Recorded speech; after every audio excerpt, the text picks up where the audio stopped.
Le flux des migrants en mer Méditerranée et dans la Manche, c'est le grand angle de ce dimanche 15 août.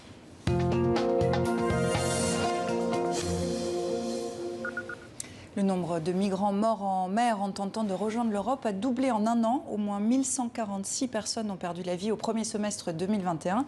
Des comptes de l'Organisation internationale pour les migrants. La stratégie européenne est-elle un naufrage? Question qu'on va se poser avec vous. François Guénoc, bonsoir. Bonsoir. Vous êtes président de l'association L'Auberge des migrants dans le nord de la France. C'est de là que partent les migrants en direction du Royaume-Uni. Et Bérénice Gaudin, merci d'être avec nous depuis Berlin. Vous êtes juriste à Sea-Watch, l'ONG allemande qui participe au sauvetage des migrants en détresse en Méditerranée. Une première question, c'est l'actualité de ce week-end. L'an dernier, l'Afghanistan était le premier pays d'origine des demandeurs d'asile en France. 8900 demandes ont été enregistrées à peu près.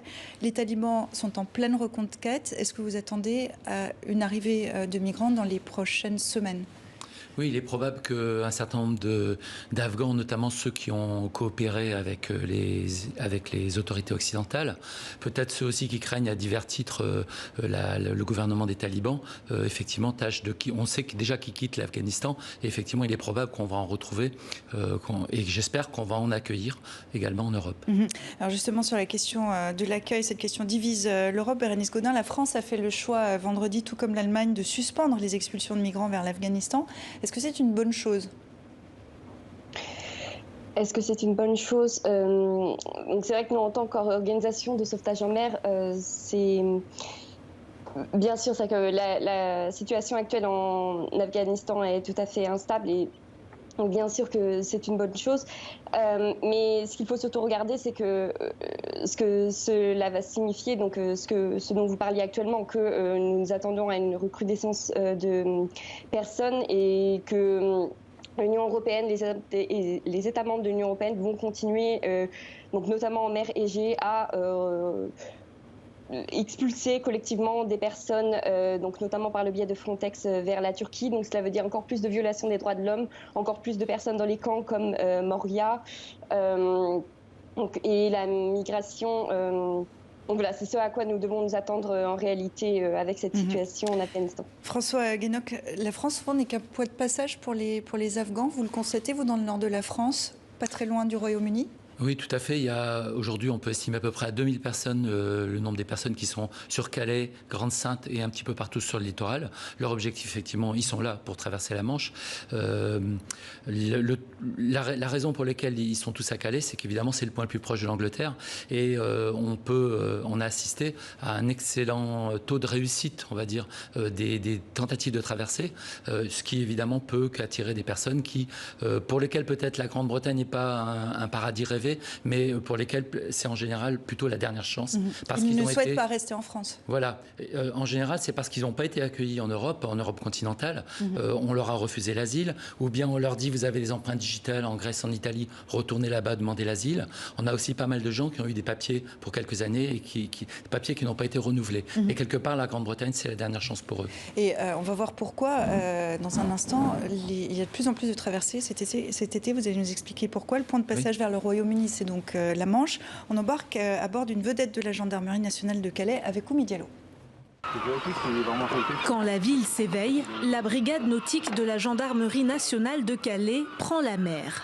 À bord de leur vedette, ils scrutent les 300 mètres de la côte d'Opale. Objectif, repérer des migrants. C'est une surveillance de la côte pour détecter d'éventuels départs et renseigner les patrouilles à terre, les patrouilles terrestres. Donc c'est une mission d'observation et de renseignement. Il y a beaucoup de départs simultanés et malheureusement on peut pas être partout en même temps. Face au verrouillage des accès aux ferries et à l'Eurotunnel, les tentatives de traversée pour rejoindre l'Angleterre se sont intensifiées cet été. Le 12 août, 592 migrants ont été interceptés, un record. Juste en face de vous, il y a un blocos. En face de nous, et du coup c'est là où potentiellement il peut y avoir des départs, là où les migrants cachent leurs embarcations, etc. Paddle, piscine gonflable, pelle ou balai en guise de rame. En un an, ils assurent avoir tout vu. Mais si sur terre, la lutte contre les clandestins s'organise, en mer, la priorité est de secourir. On accompagne, on regarde et on s'assure, puisqu'on est dans une mission pure de sauvegarde de la vie humaine, On est vraiment dans ce zéro risque. On veut s'assurer zéro risque d'accident, de noyade ou de mort. Confrontés à des passeurs sans scrupules et à la détresse humaine, les gendarmes avouent leur impuissance. À peine secourus, nombreux sont les migrants qui retentent la traversée. Ces traversées qui se multiplient, que se passe-t-il cet été ? Eh bien, cette année, les records sont battus en matière de traversée, puisque l'an dernier, c'était à peu près 8500 personnes, d'après les autorités britanniques, qui avaient réussi à traverser. Cette année, on est déjà à plus de 10 000. Alors, comment expliquer ça ? En grande partie, parce que les autres façons de passer la frontière sont de plus en plus difficiles, notamment, classiquement, les gens se cachaient dans les camions ou dans des voitures, des caravanes. Pour et passer les contrôles, par le tunnel ? Voilà, le tunnel ou les ferries. Et les contrôles de toutes sortes, ça va de contrôles électroniques extrêmement perfectionnés jusqu'aux chiens, qui sont aussi extrêmement efficaces pour retrouver les personnes qui se cachent. Donc ces tentatives-là sont de plus en plus difficiles. Probablement 95% des gens qui se cachent dans les camions sont arrêtés avant même de passer les contrôles sur le port. Alors, il y a une semaine, avec plus de 800 migrants à bord, les navires Ocean Viking et Sea-Watch ont été autorisés à accoster en Sicile. Bérénice Gaudin, quelle est la situation en Méditerranée cet été ? Est-ce qu'il y a une hausse notable également ? Alors oui, comme vous venez de l'exprimer, donc nous avons été opérationnels cet été avec le Sea-Watch 3. Nous avons sauvé plus de 278 personnes au cours de 5 opérations de sauvetage. Et également avec donc, nos opérations Moonbird et Seabird, nous avons continué à documenter les violations des droits de l'homme donc opérées par l'Union européenne, par les États membres de l'Union européenne. Et la situation est tout à fait désastreuse. C'est-à-dire que les États membres de l'Union européenne ont déserté la mer Méditerranée centrale et lorsqu'ils s'engagent dans des sauvetages, c'est donc avec de nombreuses heures de retard par rapport à l'alerte initialement donnée. Et il incombe, au final, il ne reste que les navires privés pour prêter assistance à des personnes en danger. Donc les navires commerciaux qui ne sont pas équipés, qui ne sont pas entraînés, et les navires humanitaires. Et ces mêmes navires humanitaires sont en réalité principalement bloqués à port, donc subissent sont criminalisés. C'est ce qui est arrivé au Sea-Watch. Vous êtes resté à quai pendant très longtemps. En vertu du droit maritime international, les personnes secourues en mer devraient être débarquées dans un port sûr. L'ONU ne considère pas la Libye comme un port sûr. Est-ce que l'Europe foule aux pieds le droit international ?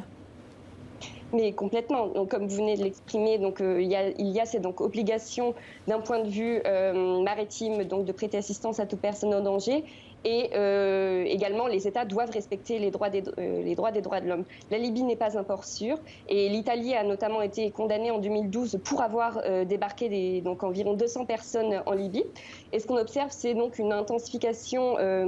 Donc les États, au lieu de débarquer directement les personnes en Libye, vont en fait se reposer sur les soi-disant gardes-côtes libyens, vont les financer, les équiper, les entraîner pour que eux donc interceptent les personnes et les ramènent en Libye. Donc contrairement au droit maritime international et donc en violation des droits de l'homme. Et donc on voit donc une réelle coopération entre les États membres de l'Union européenne, Frontex et les soi-disant gardes-côtes libyens, donc dans l'objectif unique que personne ne traverse la mer Méditerranée centrale. Cette coopération, on la ressent de plus en plus aussi autour de la Manche. Il y a un accord franco-britannique qui a été signé. Le ministre français de l'Intérieur était en déplacement à Calais il y a 3 semaines. Gérald Darmanin a appelé à sécuriser davantage la frontière franco-britannique, à renforcer la présence policière et la lutte contre les passeurs. Est-ce que cette réponse sécuritaire vous convainc ?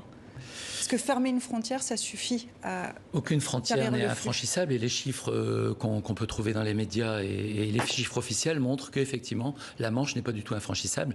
On peut s'attendre cette année à avoir peut-être 15 000 personnes qui vont traverser. La frontière est bloquée, mais en réalité, les passeurs aujourd'hui travaillent sur une très grande portion du littoral. Sur combien de kilomètres vous savez qu'il y a une tentative de départ de Saint-Malo, il y en a également de Normandie. Bon, on va dire qu'en gros, il y a à peu près 200 kilomètres sur lesquels ils travaillent avec des départs simultanés. Donc c'est extrêmement difficile pour la gendarmerie française de bloquer, d'empêcher ces départs. Ce qu'on souhaite, nous, bien sûr, c'est des voies d'accès légales en Grande-Bretagne. La majorité des gens qui arrivent en Grande-Bretagne, enfin, on va dire à peu près la moitié, demandent l'asile et 40% à peu près l'obtiennent. Pourquoi ne pas permettre à ces personnes de déposer leur demande d'asile sur le continent européen ou leur donner un passage légal vers la Grande-Bretagne. Mais ça, vous savez bien que ça ne fonctionne pas depuis des années. Ça ne fonctionne pas parce qu'il y a des accords franco-britanniques. Mais alors, quand est-ce que ces accords franco-britanniques vont cesser? Ça, nous, on n'en rêve pas pour l'instant. Ce qu'on souhaite aussi, c'est que c'est pas parce que la frontière est bloquée qu'il faut laisser les gens à Calais dans des situations absolument inhumaines, absolument extrêmement difficiles de survie. Et la police française y contribue beaucoup, puisque tous les jours, des camps sont expulsés, des petits camps. La police française enlève ou fait enlever les affaires personnelles des gens, et ça les met dans des situations très très difficiles. Parce qu'on se rappelle de l'immense camp de Calais, qui était le plus grand bidonville d'Europe à ciel ouvert. Il n'existe plus. Les autorités essaient d'éviter des points de fixation. Est-ce que finalement d'avoir fermé le camp de Calais, ça a été une bonne chose ? On ne sait pas quel était l'avenir de ce bidonville, qu'est-ce qui serait devenu si jamais les autorités ne l'avaient pas détruit en octobre 2016. Pour l'instant, il y a encore beaucoup d'exilés sur la côte, ils sont dispersés.